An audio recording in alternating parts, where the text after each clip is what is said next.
ಮಾಡ್ತೀರಿ ಸರ್? ನಾವೊಂದು ಹೇಳಿದ್ರೆ ಇವತ್ತು ಹೈಕಮಾಂಡ್ದವರು ಏನು ಸಲಹೆ ಕೊಡ್ತಾರೆ, ಏನು ಜವಾಬ್ದಾರಿ ಕೊಡ್ತಾರೆ, ನನಗೆ ನಾನು ಅಲ್ಲಿ ಹೋಗಿ ಪಾರ್ಟಿಸಿಪೇಟ್ ಮಾಡಿ ಮಾಹಿತಿ ತೊಗೊಬೇಕಂತ ನನಗೆ ಈಸಿ ಇತ್ತು. ನಾನು ನೇರವಾಗಿ ಹೋಗಿ ಯಾವ ಕ್ಷೇತ್ರದ ಅಭ್ಯರ್ಥಿ ಯಾರು ಇದೆ, ಯಾವುದು ಕ್ಷೇತ್ರ ವೀಕ್ ಅದ ಎಲ್ಲ ಮಾಹಿತಿ ನಾನು ತೊಗೊಬೋದು. ಆದರೆ ಅದು ಪ್ರಾಬಲಿಟಿ ಅಲ್ಲ ಅಂತೇಳಿ ನಾವಂತೂ ಅವ್ರ ಡಿಮ್ಯಾಂಡ್ ಹೋಗಿಲ್ಲ. ಇದು ಒಂದು ಸೌಜನ್ಯವಾಗಿ ಇರಬೇಕಾಗ್ತದೆ. ಅದನ್ನು ನಾವು ಕಾಪಾಡ್ಬೋದು.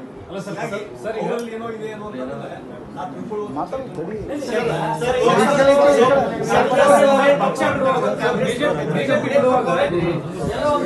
ಅಸಮಾಧಾನ ಕಾರಣ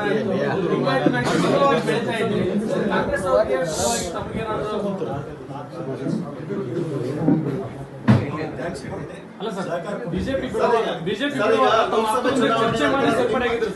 ಮೂಲಕನೇ ಆಪರೇಷನ್ ಕಮಲ ಮಾಡಿ ಸರ್ಕಾರ ಪತನ ಮಾಡಲಿಕ್ಕೆ ಒಂದು ತಂತ್ರಗಾರಿಕೆಯನ್ನು ನಡೆದಿದೆ ಅನ್ನೋದು ಇಂಪಾರ್ಟೆಂಟ್ ಚರ್ಚೆ ಮಾಡಿ ಜಾಯ್ನ್ ಎಲ್ಲ ಪದಾಧಿಕಾರಿಗಳು ಎಲ್ಲ ಇವರು ಕಾರ್ಪೊರೇಟ್ಸು ಅಲ್ಲಿ ಕುಂತಿರೋ ಎಲ್ಲೂ ಬಂದಿದೆ, ಅಲ್ಲೆಲ್ಲರೂ ಕೂತಿದ್ದೇವೆ. ಇಲ್ಲಿ ಬನ್ನಿ ಅನ್ನುವಂಥದ್ದು ಹೇಳಿದ್ದಾರೆ.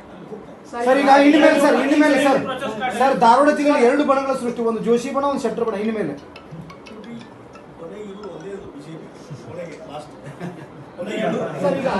ಸರ್, ಈಗ ನೀವು ಕಾಂಗ್ರೆಸ್ನಿಂದ ಬಿಜೆಪಿ ಬಂದಿದ್ದೀರಿ. ಇವತ್ತಿಲ್ಲ ನಾಳೆ ನಾನು ಕರ್ಕೊಂಬಂದೆ ಹೇಳೋದಕ್ಕಿಂತ ಮುಂಚೆನೆ ಎಕ್ಸಾಕ್ಟ್ಲಿ ನಿಮಗೆ ಪಕ್ಷಕ್ಕೆ ಯಾರು ಕರ್ಕೊಂಬಂದ್ರು ಏನ್ ನಡೀತು. ಯಾಕಂದ್ರೆ ಈಗ ಕಾರ್ಯಕರ್ತರಿಗೆ ಕೆಲವರೆಲ್ಲ ಹೇಳ್ಕೊತಾ ಇದ್ದಾರೆ, ನಾವು ಪರೋಕ್ಷವಾಗಿ ಮಾಡಿದೀವಿ ಎಲ್ಲವೂ, ನಾವು ಮುಂದೆ ಬಂದಿಲ್ಲ, ಮುನ್ನೆಲೆಗೆ ಬಂದಿಲ್ಲ, ನಾವೇ ಎಲ್ಲ ವೇದಿಕೆ ಸಜ್ಜು ಮಾಡಿದ್ದು, ಶೆಟ್ಟರ್ ಬಂದು ಕೂತಿದ್ದಾರೆ ಅಲ್ಲಿ, ನಾನೇ ಎಲ್ಲ ಮಾಡಿರೋದು ಅಂತ ಕೆಲವರೆಲ್ಲ ಹೇಳ್ಕೊತಾ ಇದ್ದಾರೆ. ನನಗೆ ಉತ್ತರ ಕೊಟ್ಟೆ. ಈಗ ಒಂದು ತಿಂಗಳು ವಿಜೇಂದ್ರ ಅಧ್ಯಕ್ಷ ಆಗ್ತದೆ, ಯಡಿಯೂರಪ್ಪನವರು ಅವರ ಒಂದು ಗೈಡೆನ್ಸ್ ಅವ್ರ ನಾಯಕತ್ವ ಆಯ್ನಲ್ಲಿ ಚರ್ಚೆ ಮಾಡ್ತಾರೆ.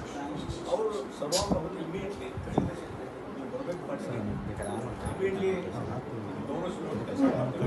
ಮತ್ತು ಇಮಿಡಿಯೇಟ್ಲಿ ನಡ್ಡಾ ಫೋನ್ ಮಾಡಿ ಟೆಕ್ನಿಷಿಯನ್ ಅಲ್ಲಿ ಜಾಯ್ನ್ ಆಗ್ತಾರೆ. ಜಾಯ್ನ್ ಆಗಿಬಿಟ್ಟು ಆರ್ಟಿಎಫ್ ನಡೀಲಿ ಮುಂದಿನ ಕಾಳಜಿ ನಾವು ತಗೋತೀವಿ.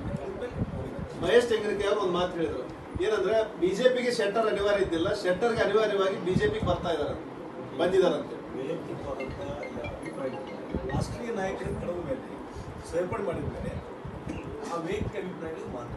ಸರ್, ಏನು ಷರತ್ತುಗಳು ಏನು ಹಾಕಿದ್ರಿ ಸರ್? ಯಾವುದೇ ಷರತ್ತನ್ನು ಅನ್ಕಂಡೀಷನಲ್ ಧಾರವಾಡ ಲೋಕಸಭಾ ಕ್ಷೇತ್ರ ಮೇಲೆ ಶೆಟ್ಟರ್ ಕಣ್ಣಿಟ್ಟಿದ್ದಾರೆ. ಲೋಕಸಭಾ ಕ್ಷೇತ್ರ ನಾನು ಹೇಳಿಲ್ಲ. ಅವ್ರೇನು ಜವಾಬ್ದಾರಿ ಕೊಡ್ತಾರೆ ಆ ಜವಾಬ್ದಾರಿ ನಿಭಾಯಿಸ್ತೀನಿ. ಏನು ಅಲ್ಲಿ ಹೋಗೋದ್ರಿಂದ ಏನು ಕಾಂಗ್ರೆಸ್ ಲಾಭ ಇಲ್ಲ ಅನ್ನೋದು ಗೊತ್ತಿದೆ, ಜನಸಾಮಾನ್ಯ ಗೊತ್ತಿದೆ, ರಾಜಕೀಯವಾಗಿ ವಿಶ್ಲೇಷಣೆ ಮಾಡೋಕ್ಕೂ ಗೊತ್ತಿದೆ. ಆಮೇಲೆ ಇಲ್ಲಿ ನಮ್ಮ ಮನೆ ಇದು, ನಮ್ಮೇನು ಇಲ್ಲಿ ಒಂದು ಆತ್ಮೀಯತೆಯಿಂದ ಕರೆದಾಗ ಗೌರವ ಕೊಟ್ಟು ತಂದಾಗ ವಾಪಸ್ ಬಂದಿದೆ ಬಾಡಿಗೆ ಮಾಡಿ ಹೋಗಿದ್ರು.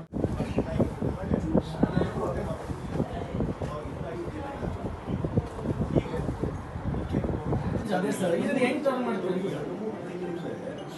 ಎಲ್ಲೆಲ್ಲಿ ಹೋದ್ರೆ ಇತ್ತು ಕಾರ್ಯಕ್ರಮ ಈ ಪ್ರೊಸೆಸ್ ಈಗ ಕ್ವಿಕ್ ಆಗಿತ್ತು. ವಿಜಯೇಂದ್ರ ಇದ್ರ ಬಗ್ಗೆ ಹೇಳ್ತೇವೆ. ನಾವು ಹೇಳಿದ್ದೇನೆಂದ್ರೆ ಕಾಂಗ್ರೆಸ್ ಒಳ್ಳೆ ವಾತಾವರಣ ಇದೆ. ಅದನ್ನೇ ಹೇಳ್ತಿಲ್ಲ.